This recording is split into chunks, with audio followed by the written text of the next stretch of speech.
Hey, this is DJ. Thanks for joining me. Today we're going to be taking a deep dive, or I probably should call this more of an exploration of Black Corporation's Xerxes polyphonic synthesizer. This is one of the most unique sounding synths I've ever heard. Has a lot of unique features that make it go, per se, or make it sound great. So we're going to take a little bit of a dive, explore some of the sound that I can get out of it. If you like the video, please do share and subscribe to this channel. Check out tjontheroad.com for more. I thank you so much for your support. Let's get started. All right, let's take a deep dive here on Black Corporation's Xerxes. I think one of the best ways to look at the synth and understand why it's so unique is to understand about what it doesn't have. What it doesn't have is a really extensive modulation matrix. On its surface, it's kind of simple. You know, all the synths that are coming out today will have, 16, 32, 40 plus slots of sources and destinations.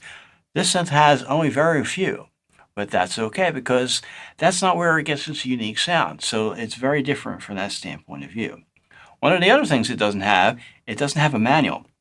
Black Corporation never came out with a manual for this synth or any of their other ones, the Kajimi or the Deckard Stream. So you kind of have to learn it on your own. You have to fish around and figure it out. That's part of its mystique in a way, and it's kind of cool. So I'm going to explore this with you. And if you think that I've said anything wrong, I invite you to go down to the comment section and please correct me. Thank you very much. Up, down, left, right. Yeah. Thank you very much. So let me take a look at this from that standpoint of view. Now, what it does have is it has a unique architecture for cross modulations and how those cross modulations interact with the other controls. Let me explain. You have two oscillators, pretty basic.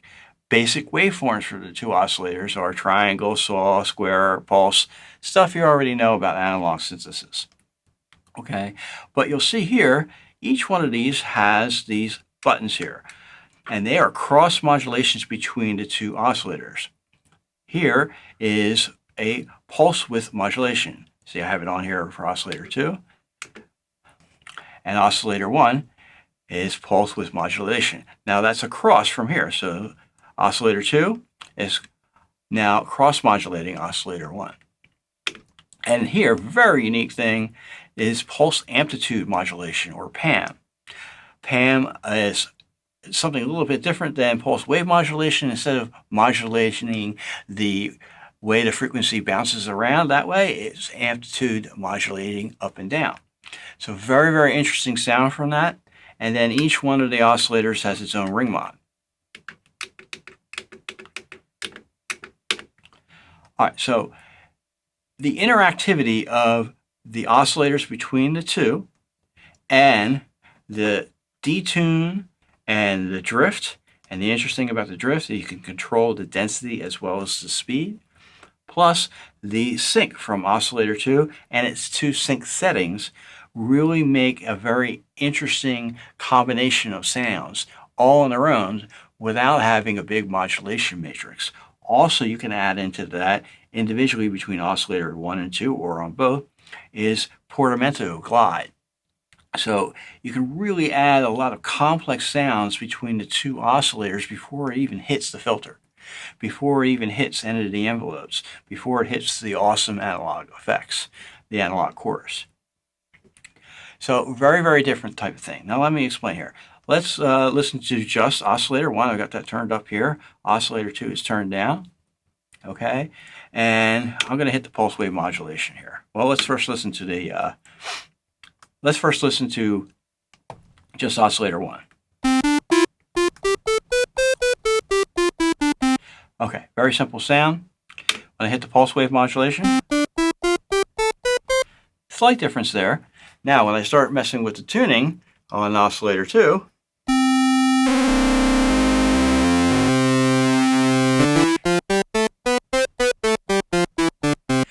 very, very different type of sound you can get.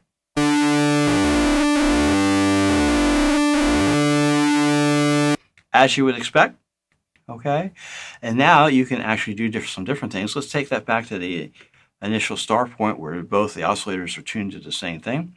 If I start playing with the drift, I can increase the density and increase the speed.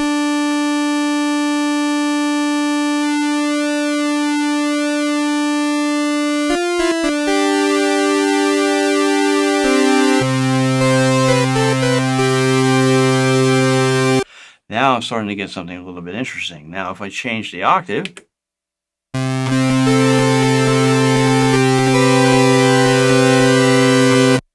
starting to get a little bit more complex. So you'll see the real source of the interesting sounds from here is the two oscillators and the cross modulations between them. Now let's try the pulse amplitude modulation. Let's turn the density and the drift down again. Okay, so again, you're only listening to oscillator 1, and oscillator 2 is being modulated. Excuse me, oscillator 2 is modulating oscillator number 1 with the PAM, the pulse amplitude modulation. Not much happening there with them in sync with each other in terms of tuning, but when I start changing the tuning,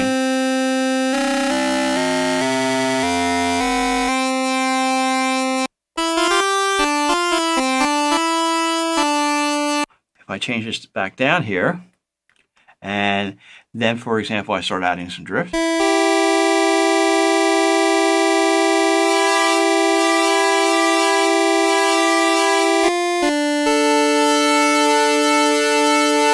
start getting some interesting stuff going on here. Now keep in mind, you're only hearing oscillator 1, not oscillator number 2.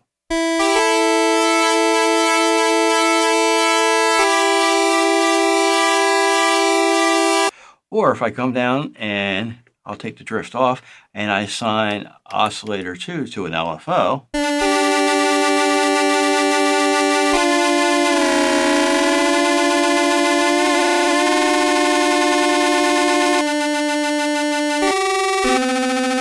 starts getting really, really strange.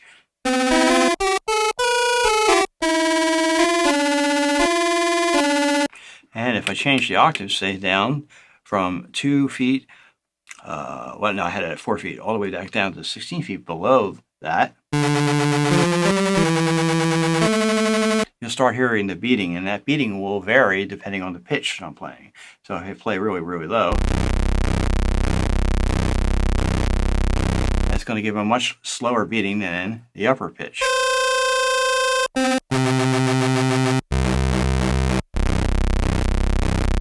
So that's a very interesting effect when you start playing polyphonically. All right, let's turn the frequency down.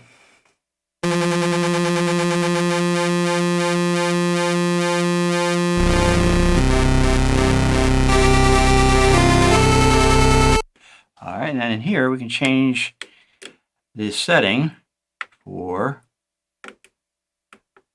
the LFOs. All right, it's already set for poly. Now this little screen is almost impossible to see, so it's set for poly. You can set it for mono.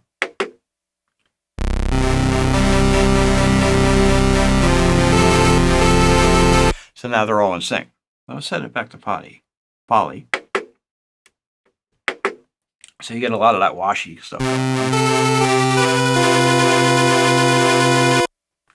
So that's where the interactivity starts to get really, really fun. Now I'm going to turn that down just so it comes a little bit.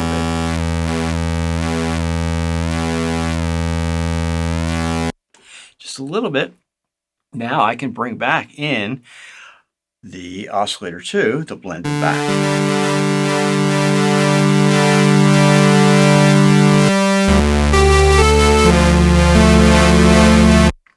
So now you have a blending of amplitude modulation from oscillator 2 that's hitting oscillator 1, but then you have the original source with a lower feet of 16 feet as opposed to 8 feet in oscillator 2.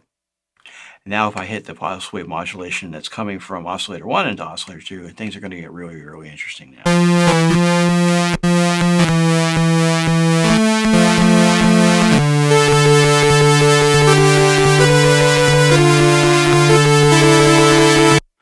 So some very interesting types of sounds here. Let's try. All right, we're going to bring this down a little bit. All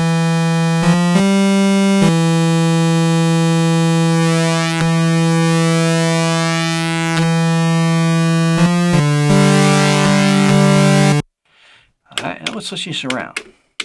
Again, I'm just experimenting here because I'm still learning the synthesizer myself. Again, there's no manual for me to study and, come out and say, hey, I know everything about it.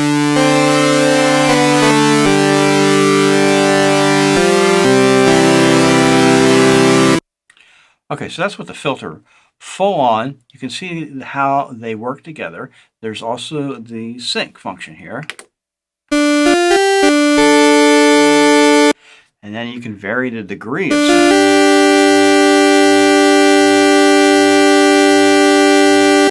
There's two different sync settings.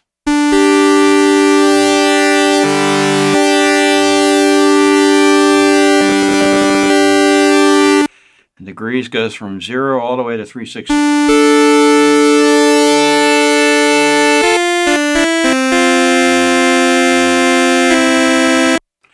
Alright, so that's very, very bright. Let's cut this down, cut the frequency. And we'll listen to the filter as we're doing that.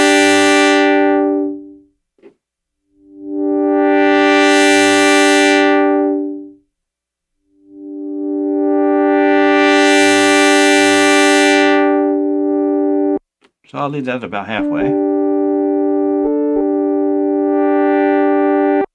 That's good.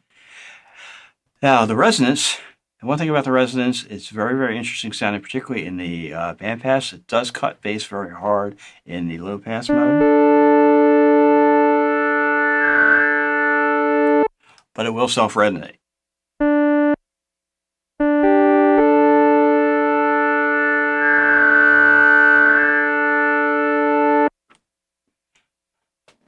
Alright, so let's do that, and we'll add some of the filter envelope.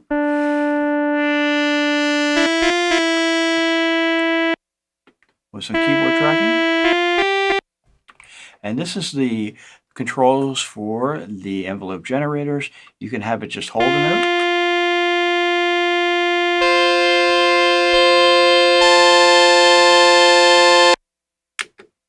Or you can have it set for release. Obviously, I need to change that here for the amplifier.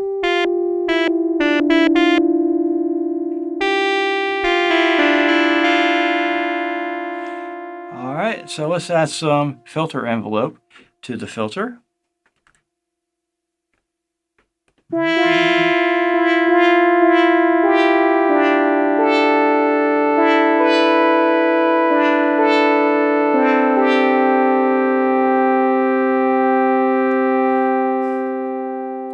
And then the other fun thing is that we can add some portamento or glide. Let's try some of that to just one oscillator. Let's say I'll try it to oscillator 1 here. Some portamento. And you can set the glide amount as well as the speed.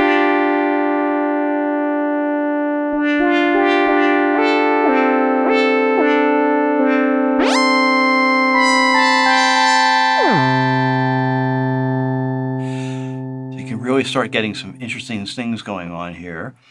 Now I'm going to take with the second LFO and I'm going to assign that to, you can assign it to also pulse wave modulation between 1 and 2.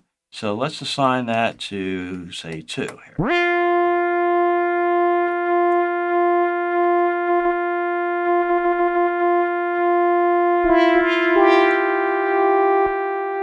And you can have a little bit of delay.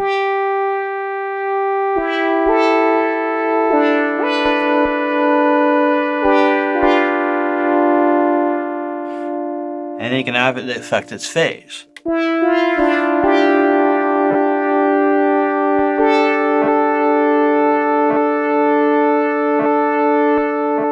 you're starting to hear some of that clicking, that kind of popping between the two oscillators.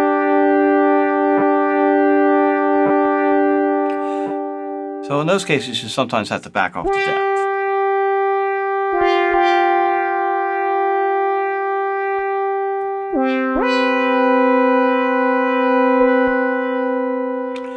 And I can assign the LFO, let's say, for example, I'll assign it to the filter.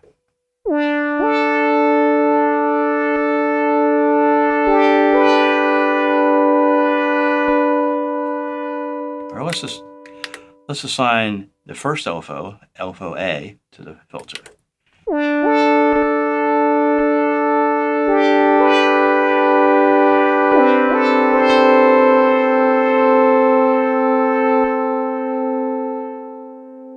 So it just has a beautiful sound to it, and that's without any effects. Now let's add some chorus. This chorus is really, really sweet sounding. There's 3 settings for it. The first one is probably the one I like the best. The second one is a little bit thinner. And the third one is just completely over the top. It sounds really, really cool though.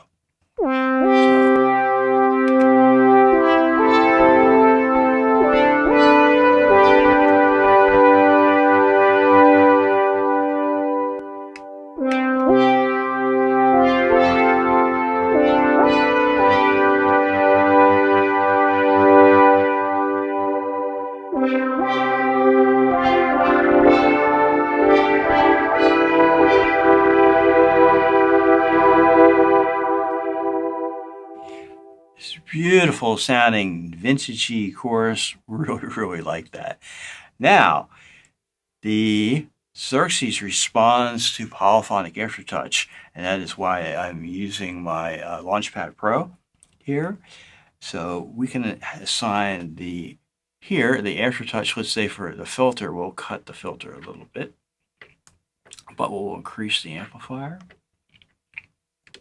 Alright, and I'm just going to get it back to the home page. And you'll see in the home page, I know you probably can't see it in the video because it's so small.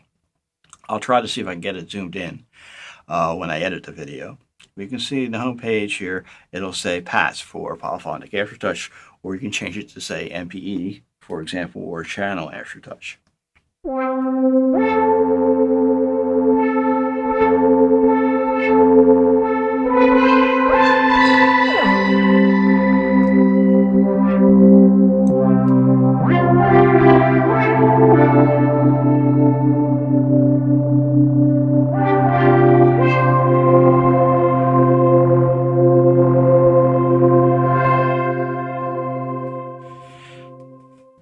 Now you can also have the aftertouch set to affect the LFO. So if you remember here, we had LFO B, the second LFO, applied to the pulse width as well as to the phase, and you have 2 level settings here. So three level settings. So if we apply it to the maximum setting,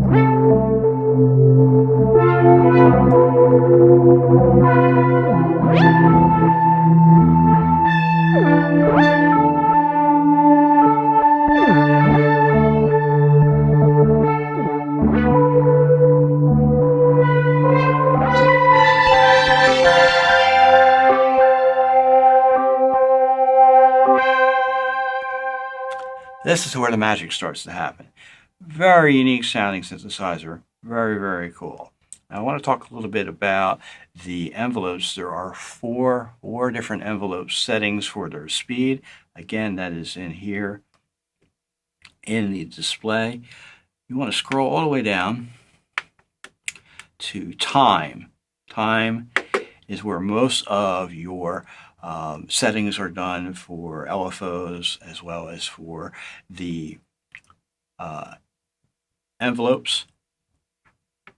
And we go down to the ADSR multi, and here we have it set for X3. There's 4 different ones, so if I wanted to make it a little bit longer, good for ambient stuff, I'll change it to 4.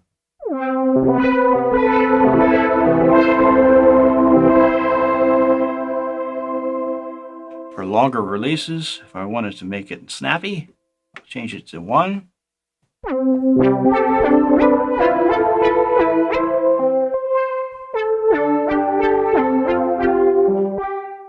Nice, quick, snappy envelopes. I think they sound really, really great. Well, hey, that's it. It's Black Corporation's Xerxes 8-voice polyphonic synthesizer. I really do like the way the synth sounds. It's very unique with the cross modulations and how it gets its unique tone. I don't think I'm going to come across anything that sounds quite like it. Thanks so much for checking out the video. Please do share and subscribe to this channel. Check out tjontheroad.com for more. Thanks so much for your support. I'll see you next time.